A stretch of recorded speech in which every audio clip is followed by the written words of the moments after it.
दोस्तों जय श्री राम। आज मैं आप लोगों को वही पुरानी बातें फिर से दोहराने जा रहा हूँ।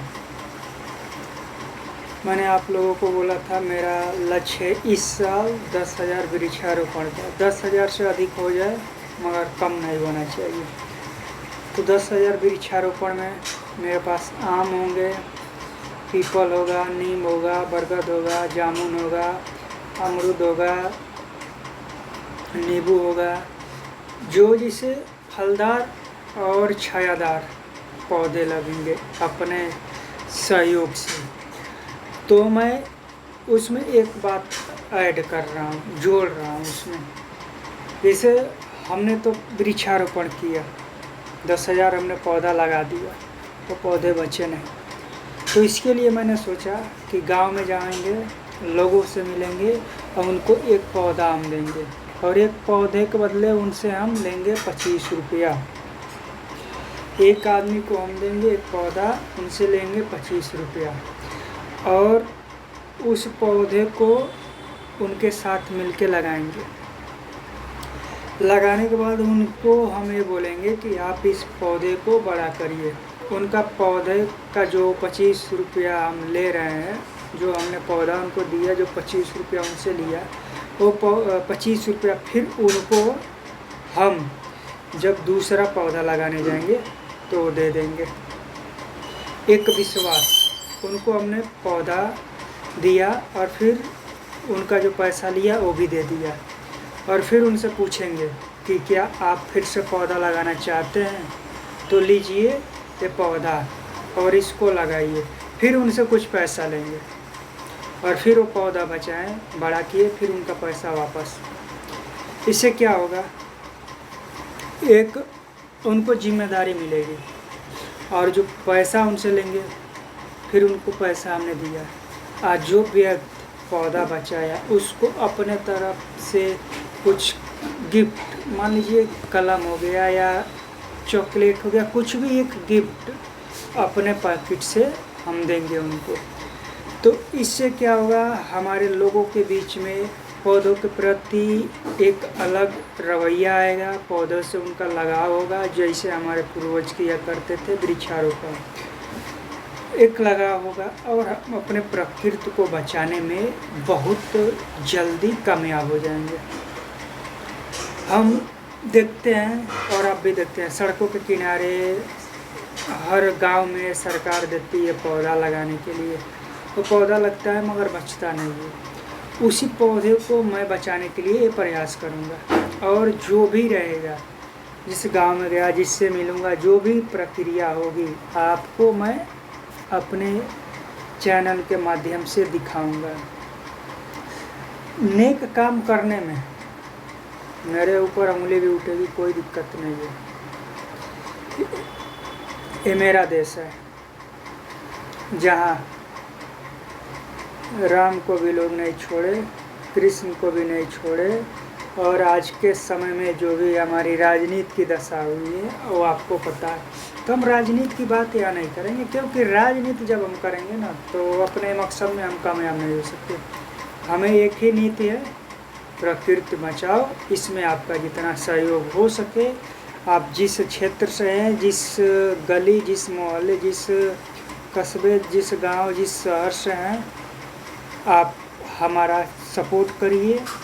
आप मेरे साथ पौधा नहीं लगा सकते हैं तो मैं ये नहीं कहूँगा कि आप लगाइए। आपके पास अगर समय बचता हो तो मेरे वीडियो को आप सुनिए, इस पे सहयोग करिए और हो सके तो अपने बालकनी में एक तुलसी का पौधा लगाइए। एक तुलसी का पौधा आपको 24 घंटा ऑक्सीजन देती है और आपके फैमिली में कोई ना कोई, किसी के पास समय होगा जो तुलसी को एक लोटा पानी दे देगा। तुलसी का पौधा, उसका पत्ता आप खा रहे हैं, उससे आपको लाभ है। आपकी इम्यूनिटी जो क्षमता वो भी अच्छी खासी रहती है, रोगों से लड़ने की क्षमता मिलती है। तुलसी के पत्ते का सेवन 1-2 रोज कर रहे हैं तो अब इस तुलसी पे बात आ रही है। तो हमारे एक गुरुजी थे, उन्हें उनकी ये बात है कि जो तुलसी का पत्ता अपने मुंह में एक दबा के रख रहा है, उसको ये जो कहते हैं कि एक्सीडेंट हुआ या कुछ भी दुर्घटना, उससे उसको बचने में लगभग 99% सहयोग, मतलब वो रोड चल रहा है तो खतरों से वो बचेगा। तुलसी के पौधे में इतनी ताकत है। इससे क्या फ़ायदा हुआ? अगर वो बता रहे हैं हमारे गुरुजी कि आप एक तुलसी का पत्ता दबाओ, तो उससे एक फ़ायदा हुआ कि अगर आप गुटखा खा रहे हैं या कुछ नशीला पदार्थ ले रहे हैं, तो उससे आपका छुटकारा हुआ। जो आप तरह तरह का ही कुछ मार दे रहे हैं, थूक रहे हैं, हमारा देश गंदा हो रहा है, उससे तो बचें। तुलसी का पत्ता जुबान पे अपने रखें, फालतू कुछ नहीं बोलेंगे, उससे बचें और अपने आप को बचा के रखें। तो तुलसी में बहुत शक्ति है। हमको तो गांव में मिलता है तुलसी का पौधा, तो हम आज भी वो घर से निकलते हैं कभी तो तुलसी का पत्ता मुंह में दबा लिया। लेकिन जब से शहरों में गए कुछ नज़र नहीं आता, वहाँ तुलसी तो मुझे नहीं दिखी। आज जहाँ दिखी मैं उसको अपने हृदय से ईश्वर का प्रसाद मान के उसका सेवन किया और मुझे उसका लाभ मिला। मैं वही बात बताता हूँ जो मैंने प्रैक्टिकल किया या जो मैंने अपने आँखों से देखा है। मैं हवाओं में उंगली नहीं नचाता हूँ। इंसान का जीवन मिला है भला करने के लिए, तो इस जीवन को आप अच्छे कर्म में लगाइए।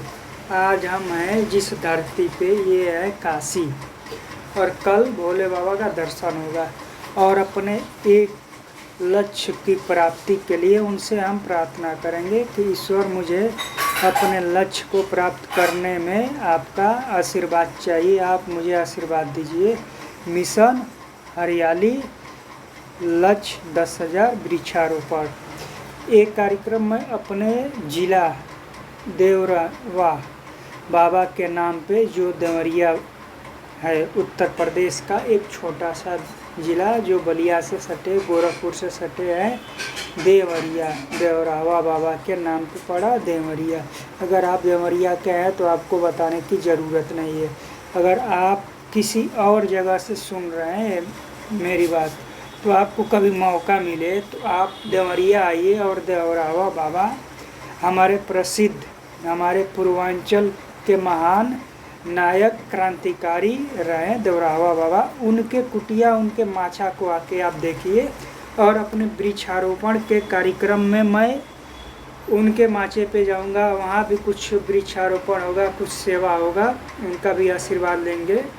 वो आज इस दुनिया में नहीं है, लेकिन उनकी शक्ति आज भी है। वहाँ जाने पे मन को शांति मिलता है और वहाँ प्रकृति से ही घिरा हुआ इंसान रहता है। ये जो देवरावा बाबा की मैं बात कर रहा हूँ, ये सरयू किनारे एक स्थान है देवरिया ज़िला में, मैल, वहीं उनका कुटिया माचा जो बोलते हैं, वो आज़ादी के पहले से और आज़ादी के बाद भी रहे, ऐसे महान पुरुष थे।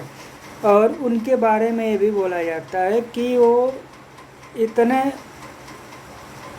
तपस्वी थे कि उनके पास दूर दूर के लोग आते थे और उनका कल्याण करते थे। और एक बात इसी में मैं आपको बता देता हूँ, जो ये हाथ का पंजा कांग्रेस को मिला हुआ है ना, वो उन्हीं का हाथ का पंजा है। अगर आपके पास फुर्सत हो तो आप अभी अपने गूगल पे जाइएगा और डालिएगा कि हाथ का पंजा कांग्रेस को किसने दिया, तो उस पर दिखाएगा देवरावा बाबा का नाम। वो हमारे पूर्वांचल के महान। और आज कांग्रेस पार्टी अपने धर्म को छोड़ के जो जा रही है, उसी का कारण है। हमें नहीं कहते हैं कि भैया सब लोग हिंदू बन जाओ, मैं हिंदू बनने की बात नहीं करूँगा, क्योंकि हिंदू धर्म प्रकृति से जुड़ा हुआ है। जिसको हवा चाहिए, जिसको मन की शांति चाहिए, वो ऑटोमेटिक हिंदू बन जाता है, वो बिना कहे आएगा। जो ओम का जाप करता है, जिसका दिमाग शांत चाहिए, अपने अंदर से शक्ति चाहिए, माथे पे चमक चाहिए, वो हिंदू बन जाता है अपने आप। क्योंकि हिंदू धर्म जो है ना, एक तेज है, और तेज कभी ये नहीं कहता है कि मुझे मेरे अंदर घी डालो या कोई ईंधन डालो। अब सूरज ये नहीं कहेगा कि मुझे जलना है, मुझे आग दे दो। ये हमारा जो सनातन हिंदू धर्म है एक तेज है, और इसी के तेज से ये जो निकले हुए हैं विचारधारा है, उसमें कोई मोहम्मद साहब को मानता है, कोई महात्मा बुद्ध जी को मानता है, किसी किसी को मानता है। हमारे सनातन से ही निकला हुआ एक विचारधारा है, लेकिन मूल है हमारा सनातन। तो अपने सनातन से ही मैंने सीखा है कि प्रकृति है तो हम हैं, और हम हैं तो प्रकृति है। और अपने प्रकृति को बचाने के लिए हम कुछ भी कर सकते हैं, अपना तन मन और अपना समय लगा सकते हैं। देशभक्ति और प्रकृति सेवा सबके बस की बात नहीं है, इसको करने वाले दीवाने और पागल ही होते हैं। इसके अलावा मैं कुछ नहीं कहूँगा। जो दीवाना है, जो पागल है, वही इस मिट्टी से प्यार करता है, वही इस प्रकृति के लिए अपनी जान देता है। जय श्री राम।